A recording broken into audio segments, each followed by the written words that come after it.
Toujours bienvenue à tous nos participants. Nous sommes dans le cadre de la présentation du module 3 de la boîte à outils pour les gestionnaires des DSSR. Je vous ai parlé de plusieurs parties, mais la première partie sur laquelle on va insister s'intitule réseautage et partenariat. Le contenu de cette présentation sera autour du réseau et du réseautage, les concepts liés à cela, l'importance et les avantages du réseautage pour promouvoir les DSSR bien sûr, les problèmes qu'on peut rencontrer dans le cadre du réseautage, les caractéristiques des membres de nos réseaux ou de notre réseau, les phases d'action également et les modèles pincés. Alors, le réseautage, de quoi s'agit-il? Qu'est-ce que c'est qu'un réseau? Et donc, qu'est-ce que c'est que le réseautage? Un groupe d'individus ou d'organisations, n'est-ce pas, qui décident de se mettre ensemble volontairement, n'est-ce pas, pour vraiment promouvoir des échanges d'informations ou pour entreprendre des activités communes avec, bien sûr, un accent particulier sur la liberté de faire des choses à haut impact.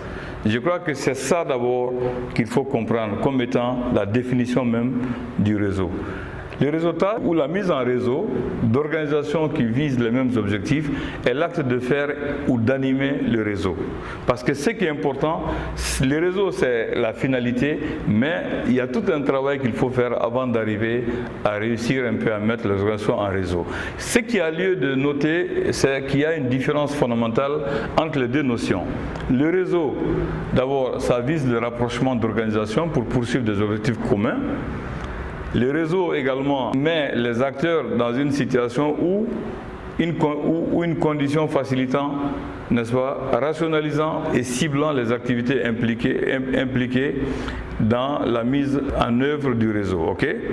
Le réseau est généralement passif parce que c'est à la fin, ça trouve que déjà tout un ensemble de travail en amont a été réalisé. Maintenant, le réseautage, qui est un aspect qui est plus important, qui est plus actif, qui est plus dynamique, c'est le processus par lequel les actions pour l'atteinte des objectifs du réseau, c'est ça qui est important à noter. Comment y arriver à un réseau? Il faut tout un ensemble de travail de fourmi. Le réseautage est encore plus important que la structure elle-même du réseau. Parce que le réseau, ça veut dire qu'il y a un travail de fond pour arriver à la finalité qu'est le réseau, mais il faut faire un travail en amont, comme je l'ai dit tantôt.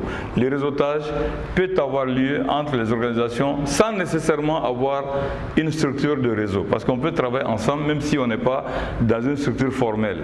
Et le réseautage, comme je l'ai dit tantôt, ça demande beaucoup plus de travail, d'énergie, d'action pour pouvoir vraiment amener les organisations à se mettre ensemble. Maintenant, c'est important. Le réseautage est très important car le réseautage permet aux personnes et aux organisations d'être bien reliées. Ça veut dire quoi? Par exemple, en reliant les ONG, les organisations communautaires de base du même niveau de développement et d'expérience, mais ça permet également de les relier verticalement. Verticalement, ça veut dire quoi? Par exemple, en reliant les organisations communautaires de base, les ONG, à des différents niveaux de développement et d'expérience, avec des collègues impliqués dans des activités similaires. C'est très important. Il faut noter les deux mots-clés. Verticalement et horizontalement. Ça veut dire qu'on peut être ensemble de même cran, tout comme on peut également s'ouvrir à d'autres également. C'est cette combinaison des deux qui fait la force.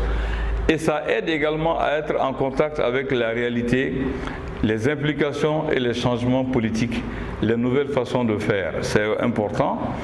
Et ça permet de mobiliser des ressources et travailler en consortium avec d'autres organisations pour faire des choses bénéfiques pour toutes les personnes et organisations impliquées. Et je crois que c'est dans cette optique que beaucoup d'organisations se situent aujourd'hui, pour éviter d'aller en singleton, mais c'est de mettre ensemble en groupe pour constituer une force vis-à-vis des pouvoirs publics, mais vis-à-vis aussi des partenaires techniques et financiers. Alors, quels sont les avantages qu'on peut tirer vraiment du réseautage? C'est d'abord faciliter les échanges, éviter la duplication d'efforts inutilement, Parce que si on est ensemble en groupe, ça me permet d'éviter d'aller faire les mêmes choses qu'un autre membre du réseau fait déjà ailleurs, parce que ça me permet d'avoir l'information en amont et ça permet de me déployer maintenant sur des sites où il n'y a pas d'intervenants.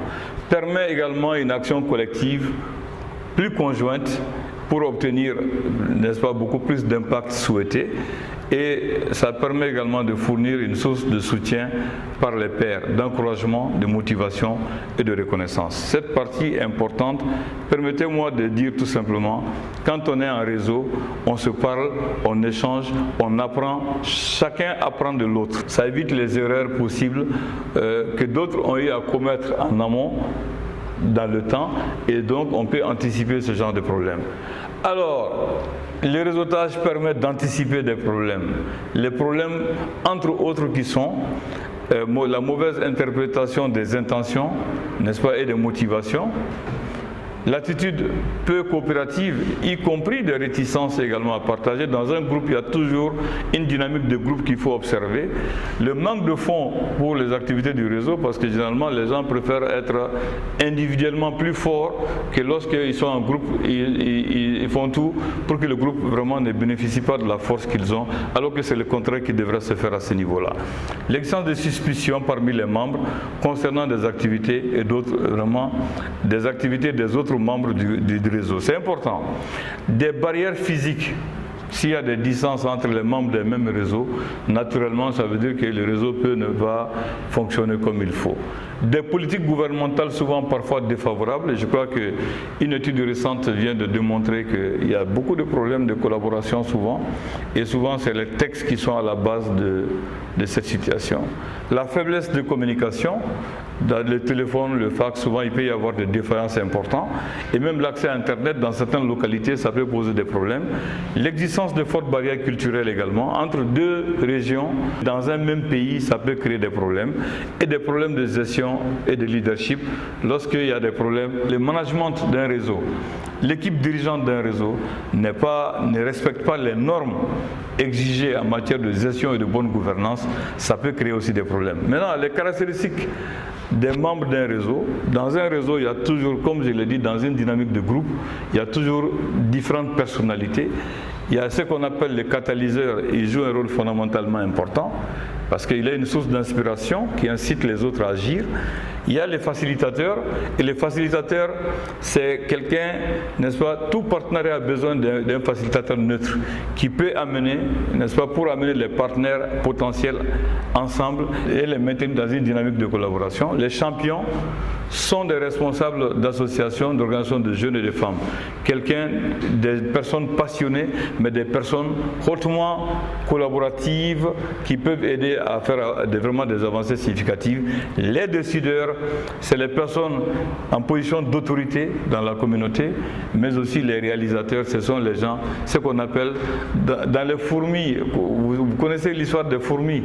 Les fourmis, c'est quoi? Il y a toujours des gens qui dirigent, mais il y a toujours des gens pour faire le boulot, et c'est les réalisateurs qui aujourd'hui travaillent avec les champions pour traduire les objectifs vraiment du réseau en action concrète. Les phases d'action. La phase d'abord, il y a plusieurs phases pour faire le réseau. Il faut passer par l'exploration ou la gestation, qui est la première phase d'abord, où les partenaires potentiels sont identifiés et leurs intérêts, vision et leur volonté à collaborer sont également explorés.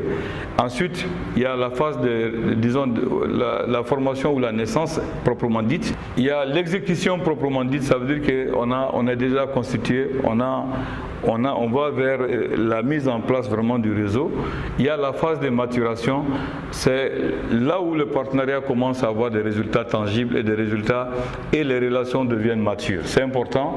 Et il y a la phase de multiplication, ça veut dire on se réalise.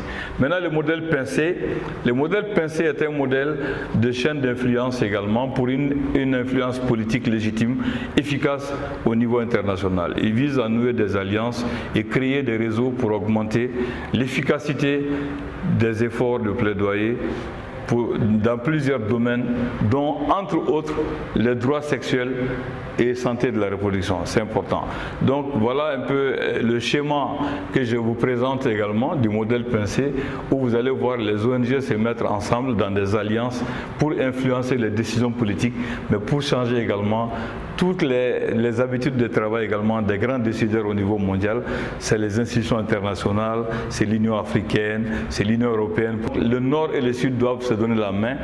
Les ONG africaines, les ONG du Mali, entre autres, mais aussi d'autres pays également du projet, notamment le Niger, le Burkina Faso, la Guinée, doivent se mettre ensemble dans des groupes assez cohérents pour influencer les politiques. Mais quand on est seul, on ne peut pas avancer. Donc, il y a deux principes fondamentaux qu'il faut retenir dans le cadre de ce modèle Pincé. C'est quoi? L'implication, la participation et la mobilisation des ONG ou associations et de leurs bénéficiaires. C'est l'influence également exercée sur les politiques, le lobbying, n'est-ce pas, des décideurs politiques et la communication avec les médias et le grand public. C'est important de savoir qu'il existe une coalition régionale des OSC qui est vraiment en matière de planning familial en Afrique de l'Ouest, qui est le principal réseau vraiment d'acteurs impliqués dans les différents pays du projet. Allez-y sur leur site www.mafamilleplanifiée.org, vous allez avoir des informations et ensuite cette coalition collabore avec d'autres entités comme FP 2020 et comme les partenariats de Ouagadougou. Voilà, merci et à très bientôt pour la séquence suivante du module 3.